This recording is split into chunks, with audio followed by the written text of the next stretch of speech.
অন্তর্বর্তী সরকারের অনেক উপদেষ্টা রাজনৈতিক দলগুলোর সঙ্গে লিয়াজো করে নিজেদের সেফ এক্সিট নিশ্চিত করতে চাচ্ছেন বলে করেছেন অন্তর্বর্তী সরকারের সাবেক উপদেষ্টা ও জাতীয় নাগরিক পার্টির আহ্বায়ক নাহিদ ইসলাম।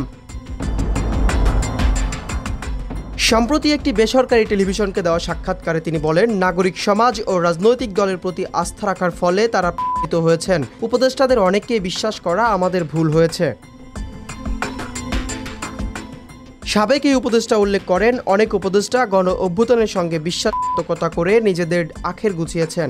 অনেকেই বিভিন্ন রাজনৈতিক দলের সঙ্গে আঁতাত করেছে এবং নিজেদের সেফ এক্সিটের কথা ভাবছে। তারা মনে করছেন তাদের ক্ষমতায় টিকিয়ে রেখেছে রাজনৈতিক দলগুলোর সমর্থন। এই সমর্থন ছাড়া তারা সরকার পরিচালনা করতে পারবেন না।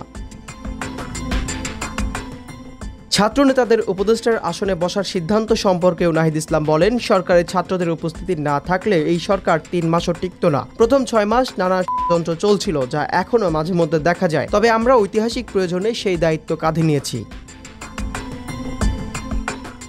সুশীল সমাজের প্রতিনিধিদের নিয়ে সরকার গঠন না করলে আক্ষেপ তৈরি হতো না মন্তব্য করে তিনি আরও বলেন, রাজনৈতিক দলগুলো নাগরিক সমাজের সঙ্গে মিলে জাতীয় সরকার গঠন করলে ছাত্রদের কাঁধে এই দায়িত্ব আসতো না।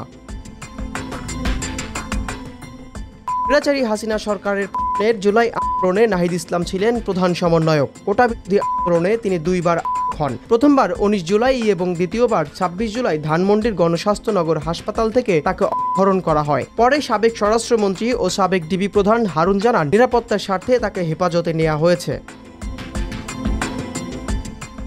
এরপর ডিবি হেফাজতে 30 জুলাই থেকে নাহিদ ইসলাম, আসিফ মাহমুদ ও আবু বাকের মজুমদার প্রথম শুরু করেন। তারপর হাসিনা সরকারের ঘটলে 8 আগস্ট বঙ্গভবনের দরবার হলে অন্তর্বর্তী সরকারের তথ্য ও সম্প্রচার এবং ডাক, টেলিযোগাযোগ ও তথ্য প্রযুক্তি মন্ত্রণালয়ের উপদেষ্টা হিসাবে শপথ নেন নাহিদ ইসলাম। এরপর চলতি বছরের 25 ফেব্রুয়ারি তিনি পদত্যাগ করে জাতীয় নাগরিক পার্টির প্রধান হিসাবে যোগদান করেন।